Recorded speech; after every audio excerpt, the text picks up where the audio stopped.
بسم الله الرحمن الرحيم. السلام عليكم ورحمة الله وبركاته. إن الحمد لله أحمده ونستعينه ونستغفره ونعوذ بالله من شرور أنفسنا ومن سيئات أعمالنا. من يهده الله فلا مضل له ومن يضلل فلا هادي له. أشهد أن لا إله إلا الله وحده لا شريك له وأشهد أن محمدا عبده ورسوله لا نبي بعده. اللهم صل وسلم وبارك على نبينا محمد وعلى آله وصحبه أجمعين. أما بعد. Kaum muslimin yang dirahmati Allah Subhanahu wa taala, bersyukur kepada Allah dan mari memuji Allah Subhanahu wa taala dengan mengucapkan alhamdulillahi rabbil alamin. Salawat dan salam kepada Nabi kita, Nabi besar Muhammad sallallahu alaihi wasallam, dengan mengucapkan Allahumma salli wa sallim ala nabiyyina Muhammad. Kaum muslimin yang dirahmati Allah Subhanahu wa taala, hari ini insyaallah kita akan melanjutkan pembahasan daripada kajian tadarus dan tadabbur surat-surat pendek, dan insyaallah surat yang akan kita bahas hari ini adalah surat Al-Qadar, ayatnya ayat 1 sampai 3 insyaallah. Silahkan dibuka bukunya halaman 44, surat Al-Qadar. Surat Al-Qadar, kita mulai dengan tamhid.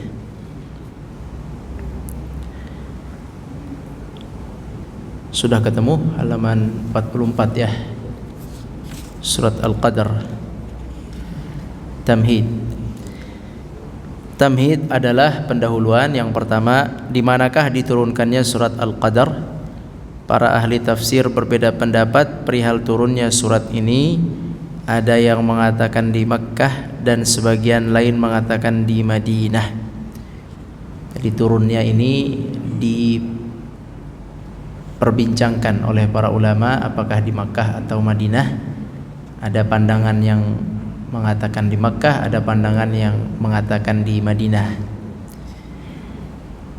Masing-masing ada alasannya. Selanjutnya adalah yang kedua, apa nama lain dari surat Al-Qadar ini? Surat Al-Qadar juga memiliki nama lain, yaitu surat Inna anzalnahu fi lailatul qadar, atau disebut juga surat Lailatul Qadar atau surat Inna anzalnahu. Itu nama-namanya. Kemudian apakah pesan inti dari surat Al-Qadar? Pesan intinya surat ini menjelaskan keagungan Lailatul Qadar, yaitu lebih mulia dari 1000 bulan.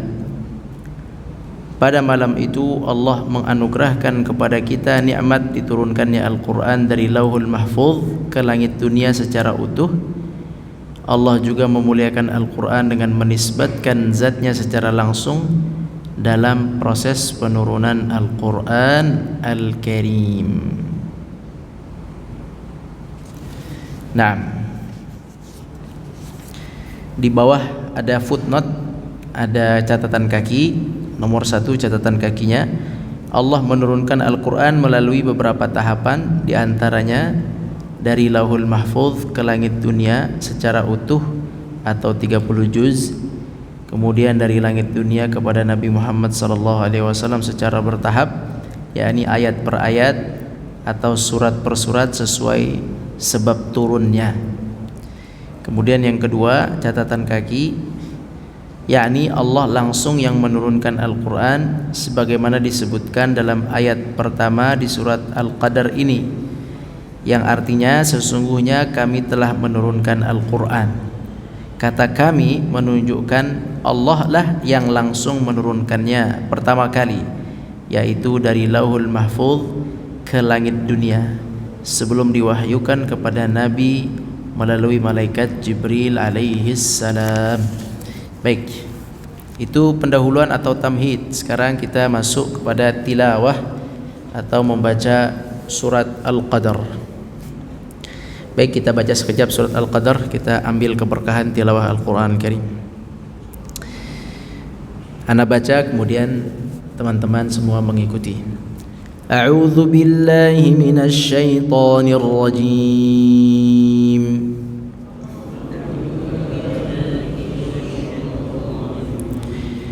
Bismillahirrahmanirrahim.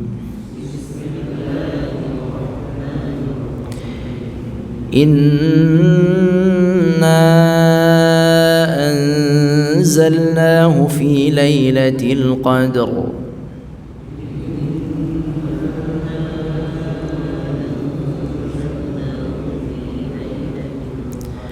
wa ma adraka ma lailatul qadr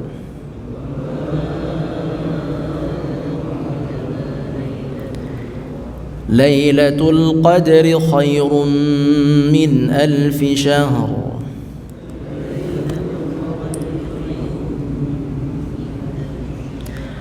Tanazzalul malaikatu war-ruhu fiha bi'izni rabbihim min kulli amr.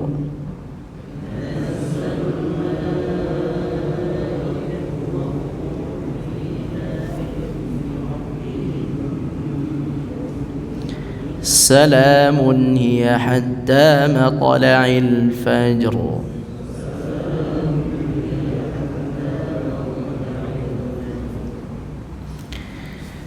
Baik, majlis ketujuh atau surat yang ketujuh yang kita bahas yaitu surat Lailatul Qadar, surat keutamaan Lailatul Qadri dengan turunnya Al-Quran Al-Karim.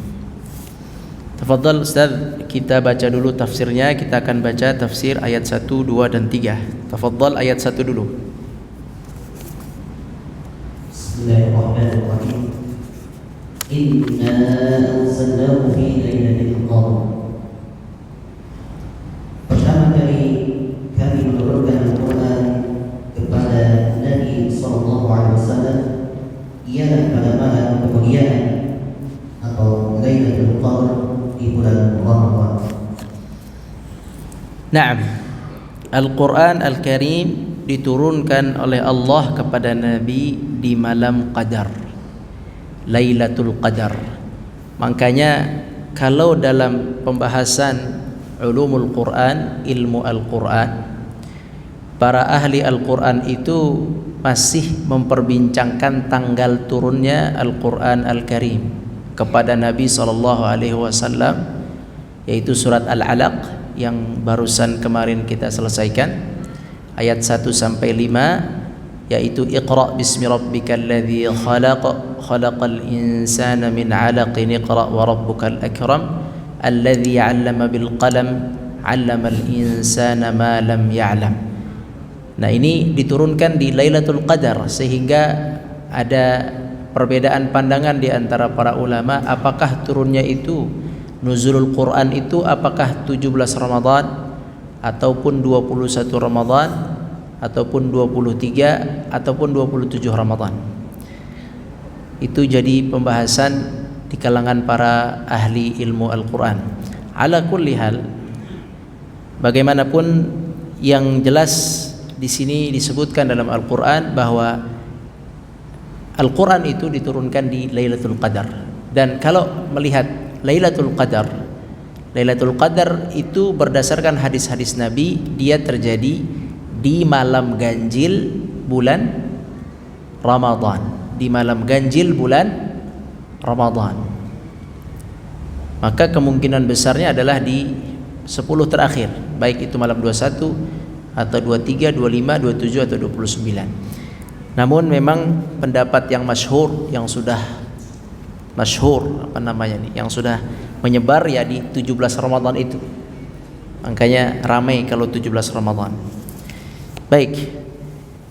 Intinya dari ayat ini, inna anzalnahu fi lailatul qadar, sebuah berita yang sudah qat'i, yang sudah pasti, yaitu Al-Quran diturunkan di malam Qadar, baik itu dari Lauhul Mahfuz ke langit dunia atau dari langit dunia kepada Nabi sallallahu alaihi wasallam. di Lailatul Qadar. Tanggalnya wallahu a'lam. Pastinya wallahu a'lam. Yang perlu diyakini apa? Al-Quran turun di malam Qadar. Baik. Kemudian selanjutnya Ustaz, wa ma adraka ma lailatul qadar. Tahukah kamu wahai Nabi kebaikan dan keberkahan yang terdapat di dalam malam tersebut? Naam, ini adalah pertanyaan sekaligus ingin menginformasikan. Pertanyaan ini banyak dipakai di Al-Quran dengan kalimat wa ma adraka.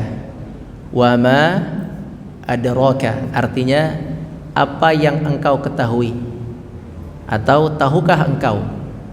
Kalimat wa ma adraka di Al-Quran ada al-qari'atu mal qari'ah wa ma adraka mal qari'ah. Ada juga di Al-Quran al-haqqatu mal haqqah wa ma adraka mal haqqah. Jadi wa ma adraka artinya tahukah engkau atau apa yang engkau ketahui. Itu makna wa ma adraka. Baik, Allah bertanya kepada Nabi, tahukah engkau apa itu Lailatul Qadar? Tentu Nabi belum tahu. Kita juga awalnya belum tahu. Kemudian Allah beritahu melalui ayat Al-Quran ini. Selanjutnya Allah menjelaskan apa itu Lailatul Qadar. Tafadhal. Lailatul Qadri khairun min alfi syahr. Malam Qadar ialah malam yang mengandung kebaikan yang sangat besar.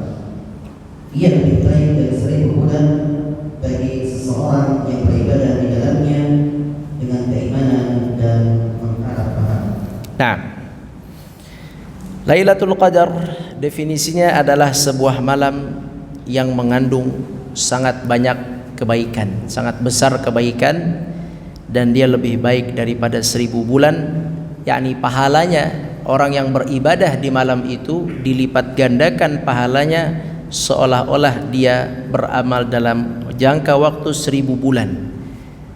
Contohnya, seandainya seseorang di malam itu dia salat qiyamul lail 11 rakaat dan saat itu turun Lailatul Qadar, kemudian Allah terima amalnya itu 11 rakaat malam itu, maka seolah-olah dia melakukan salat malam 11 rakaat secara istiqamah selama 1000 bulan, atau selama panjangnya 83 tahun lebih dia tidak pernah absen atau lepas dari salat malam 11 rakaat. Itu permisalannya begitu.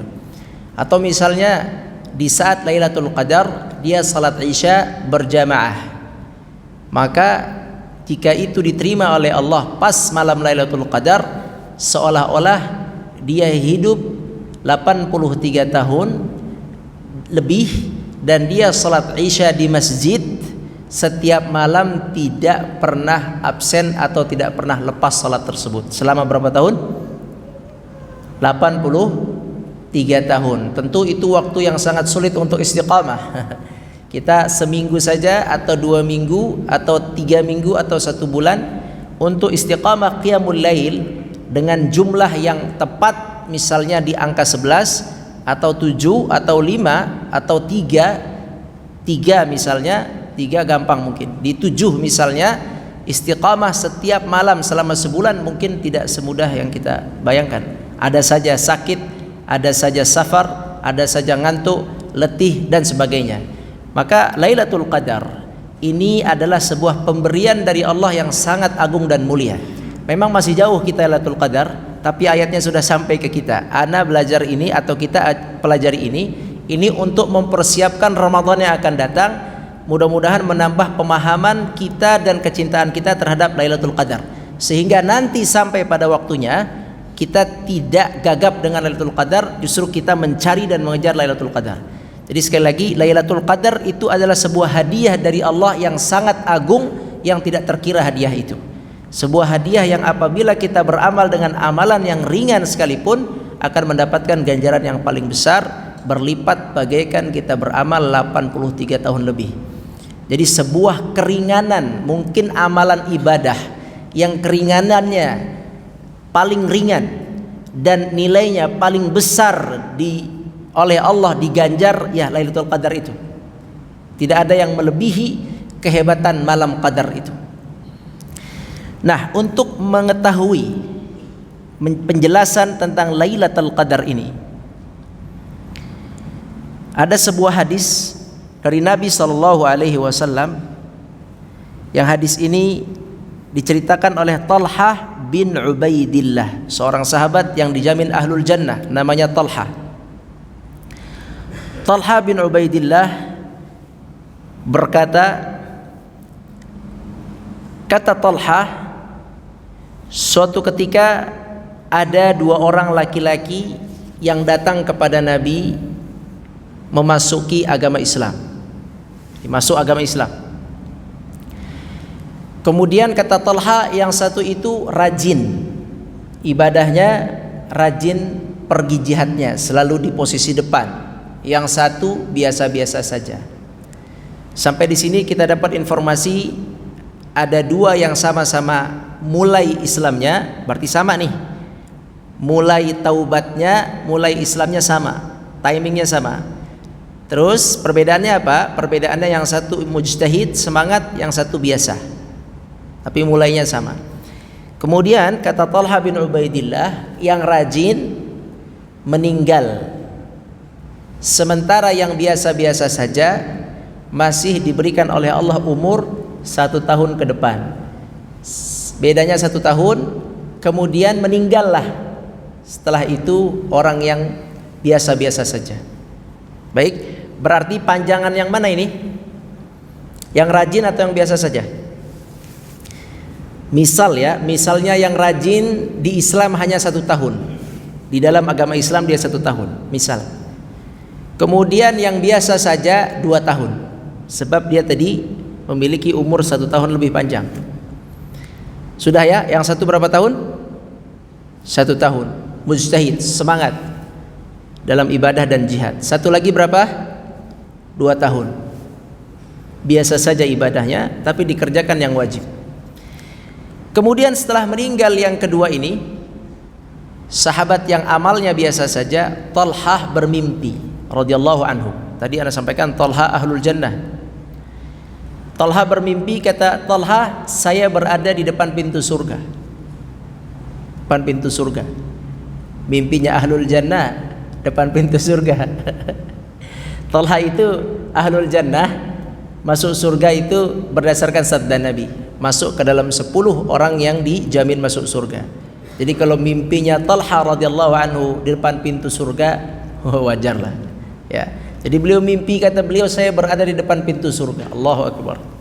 Mudah-mudahan antum semua kita mimpi depan pintu surga. Pesimis kayaknya ini.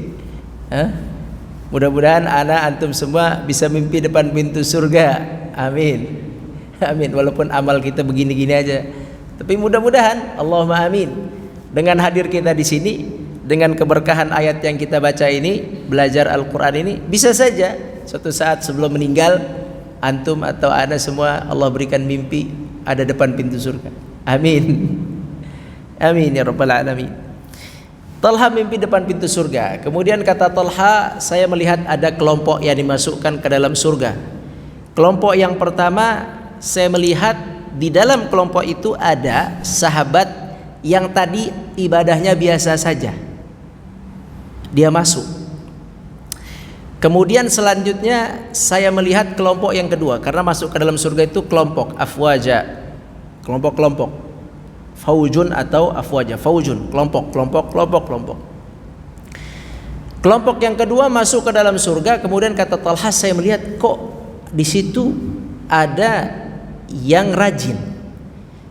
Jadi yang lebih dulu masuk surga justru yang biasa, yang rajin justru posisinya masuk golongan kedua. Tentu duluan masuk surga itu ditentukan dengan amal, bukan ditentukan dengan jabatan. Ana ada di sini Antum ada di situ besok di padang mahsyar, yauma idzin tu'raduna la takhfa minkum khafiyah. Besok ketika kita dihadapkan kepada Allah, tidak ada posisi lagi. Ana bukan jadi guru antum lagi. Antum juga bukan jadi bos dari bawahan antum lagi. Antum juga bukan jadi majikan untuk pembantu antum lagi. Antum dan mereka entah di mana posisinya. Bisa mereka di atas, di depan, bisa kita yang di belakang. Jadi besok di akhirat kita semua sama. Tidak ada guru murid, tidak ada majikan bawahan, tidak ada tuan dan hamba, tidak ada atasan atau presiden atau rakyat, tidak ada. Semua akan menghadap sesuai dengan amal yang Allah Subhanahu wa taala catat. Hati-hati dengan orang yang di bawah antum. Di akhirat dia bisa melebihi kita. Hati-hati. Allahumma ighfirli, semoga Allah ampuni ana. Allahumma ighfirli, hati-hati dengan mereka. Bisa saja kita sering menyakiti mereka dan amal mereka itu lebih banyak dari kita. Bukannya kenapa, maksudnya jangan sombong di dunia ini. Hati-hati. Karena kalau sudah masuk ke dalam akhirat, itu semua sejajar, tidak ada lagi profesi. Orang ahli IT nggak ada gunanya di sana. Orang ahli dokter tidak ada gunanya. Bahkan ahli agama pun udah nggak ada gunanya di sana. Yang berguna di sana adalah yang hafal Quran. Nah, biar tahu semua. Yang hafal Quran itu yang berdaya di sana. Yang lainnya ahli profesor di bidang apapun nggak ada gunanya di sana. Ahli di bidang perminyakan nggak ada gunanya di sana. Yang ada gunanya cuman Al-Quran yang dibawa, tadarus yang kita duduk hari ini, pemahaman yang kita fahamkan hari ini, nuntut ilmu yang hari ini kita hadiri, salat yang tadi kita lakukan, itu yang akan dibawa. Sisanya semua rata. Nah, di akhirat, di mimpi Talha tadi kembali, Talha bingung. Seharusnya standarnya apabila orang yang rajin tadi yang disaksikan oleh Talha, dia adalah orang yang rajin, seharusnya dia masuk golongan pertama. Karena orang yang masuk golongan pertama lebih baik amalnya. Tapi kenapa kok tiba-tiba saya melihat orang yang golongan kedua, yang biasa saja, dia masuknya justru pertama. Setelah mereka berdua masuk, kemudian Talha pun maju ingin masuk ke dalam surga. Kemudian disebutkan oleh malaikat di situ dalam mimpinya, kata beliau, saya dilarang, saya tidak bisa masuk karena belum meninggal. Gitu maksudnya ya. Yang dua kan sudah meninggal. Ya, yang pertama mujtahid yang semangat sudah meninggal, yang biasa sudah meninggal, sehingga di situ informasinya mereka masuk surga. Adapun Talha karena beliau belum meninggal, maka beliau ditahan oleh malaikat itu kemudian terbangun. Tapi beliau masuk surga pada yakni sabda Nabi, beliau adalah ahlul jannah. Kemudian beliau bangun. Kemudian beliau terbetik sebuah pertanyaan, kenapa seperti itu? Kemudian beliau datang kepada Nabi SAW dan bertanya, menceritakan kisah tadi. Ya Rasulullah, ini fulan yang kemarin masuk Islam, saya melihat kenapa yang biasa saja yang baru meninggal, kenapa dia masuknya duluan ke dalam surga, sementara fulan yang dulu rajin, salat 5 waktu paling depan di sini, mungkin yang ngeri juga, yang jadi imam ngeri juga ini. Jadi kita ini nauzubillah, astagfirullah, kita ngeri juga. Bisa jadi bapak-bapak lebih dulu, Allahu Akbar, Allah maghfirli, Allah ampuni ana dan kita semua. Mungkin antum lebih dulu dari guru-guru antum, bisa jadi. Atau mungkin yang tidur-tiduran atau yang nggak ngaji bisa jadi lebih dulu. Tapi ada sesuatu. Apa sesuatu itu? Di antaranya, sesuatunya banyak, tapi di antara sesuatu yang menyebabkan itu adalah Lailatul Qadar.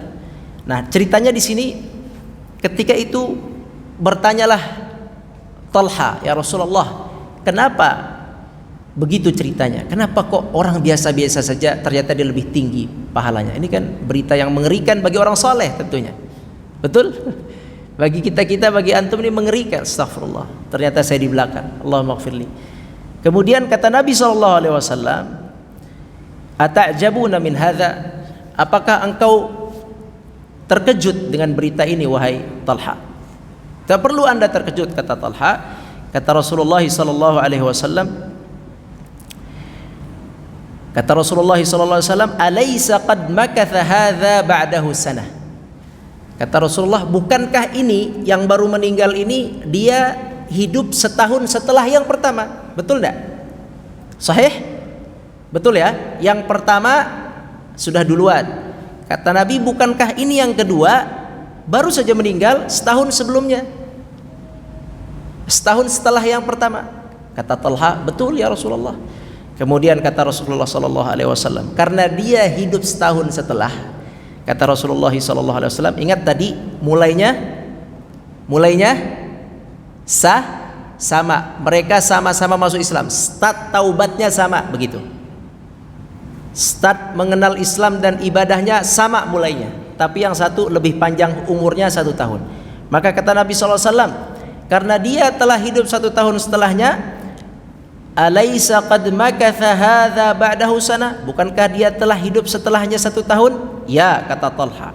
Kemudian kata Nabi SAW, alaysa adraka Ramadan? Nah, bukankah dia menghadiri Ramadan yang ini? Ramadan. Bukankah dia menghadiri Ramadan?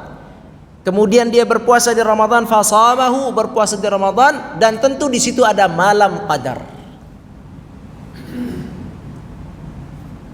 Itu yang menjadi sebab orang yang biasa-biasa saja loncat di atas orang yang lebih ijtihad tadi, lebih semangat tadi. Ya bayangkan, yang satu misalnya dia hidup dalam Islam 1 tahun tambah Lailatul Qadar, 83 tambah 1, 84 tahun beribadah. Tamam? Yang satu hidup dalam Islam 2 tahun ditambah 2 Lailatul Qadar, 83 tambah 83 berapa? 166 tambah 2 tahun, jadi 168 tahun. Sebab hanya 1 tahun.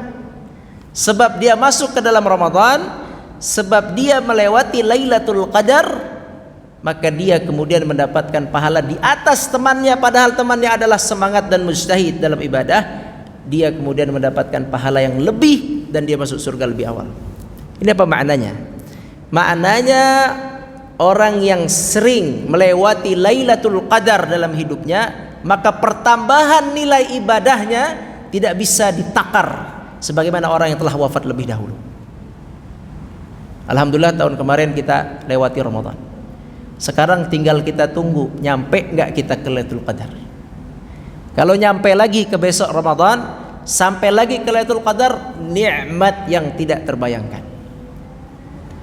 Jadi kalau orang muslim yang mengerti Lailatul Qadar, dia hanya menunggu dari Lailatul Qadar ke Lailatul Qadar lagi. Dan Lailatul Qadar itu tempat penetapan takdir. Ini dibahas insyaallah di ayat berikutnya. Kemarin Lailatul Qadar kemarin Lailatul Qadar itu Allah Subhanahu wa taala telah tuliskan siapa yang akan wafat, siapa yang akan lahir, siapa yang akan haji, siapa yang akan menikah, siapa yang akan cerai, siapa yang akan bangkrut, siapa yang akan berjaya. Semua dituliskan oleh Allah Subhanahu wa taala detail di dalam Lailatul Qadar di malam itu. Itu ntar kita bahas jelasnya bulan yang akan datang tentang penulisan takdir di malam Qadar. Baik, itu sudah ditulis. Takdir yang ditulis itu berlaku dari Lailatul Qadar yang lalu sampai Lailatul Qadar yang akan datang 1444 Hijriah. Tunggu, sekarang bulan apa? Rabiul Awal, Rabiul Tsani, Jumadal Ula, Jumadal Tsaniyah, Rajab, Syaban, Ramadan. Sisa 7 bulan. Sisa 7 bulan lagi ke depan kita menjalani catatan yang sudah dicatat di Ramadan yang silam. Kalau nama kita masuk daftar wafat sebelum masuk Lailatul Qadar yang akan datang, mati kita, nggak akan masuk ke dalam Lailatul Qadar yang akan datang. Pokoknya patokannya Lailatul Qadar. Kalau bapak-bapak udah sampai malam 20, malam 21, 22 sampai Idul Fitri, berarti catatan tahun kemarin belum mati kita. Tapi kalau sudah malam 19, Inna lillahi wa inna ilaihi raji'un, maka itu masih menggunakan catatan wafat yang tahun lalu. Tapi kalau yang meninggal 1 Idul Fitri, 1 Syawal, maka dia masuk catatan yang terbaru, catatan di malam Lailatul Qadar di tahun itu. Nah, maka keluarga kita yang belum lama meninggal, saudara kita yang belum lama meninggal, kaum muslimin, musibah-musibah yang baru-baru terjadi ini semua ikut catatan Lailatul Qadar yang silam. Sampai menjelang Lailatul Qadar yang akan datang. Oleh itu kaum muslimin rahmati Allah Subhanahu wa taala, itu mengenai pencatatan takdir. Kita kembali kepada faidah pahala Lailatul Qadar. Fahamilah seperti hadis Talha tadi yang diriwayatkan oleh Imam Ibnu Majah, disebutkan di situ bahwa seseorang itu bisa mendapatkan sebuah ganjaran pahala yang lebih dari orang yang rajin walaupun dia biasa-biasa saja, dia bisa mengalahkan orang yang rajin ibadah jika Allah panjangkan umurnya melewati Lailatul Qadar berkali-kali. Maka kita berdoa kepada Allah, kita tidak tahu, semoga tahun Ramadan tahun 1444 mudah-mudahan kita sampai di Lailatul Qadar. Amin ya rabbal alamin. Kalau sampai itu tambahan amal. Kalau tidak sampai, ya semoga Allah terima amal ibadah kita. Begitu saja kajian kita hari ini mengenai keutamaan Lailatul Qadar yang bisa menyebabkan seseorang itu biasa-biasa beramalnya, tapi karena sering melaluinya, kemudian dia terangkat nilainya dan pahalanya mengalahkan orang yang rajin dalam beribadah namun pendek umurnya. Mudah-mudahan bermanfaat. Aqulu qawli hadza wa astaghfirullah li wa lakum astaghfiruhu innahu wal ghafurur rahim. Kita tutup dengan kafaratul majlis. Subhanakallahumma wa bihamdik asyhadu an la ilaha illa anta astaghfiruka wa atubu ilaik. Assalamualaikum warahmatullahi wabarakatuh.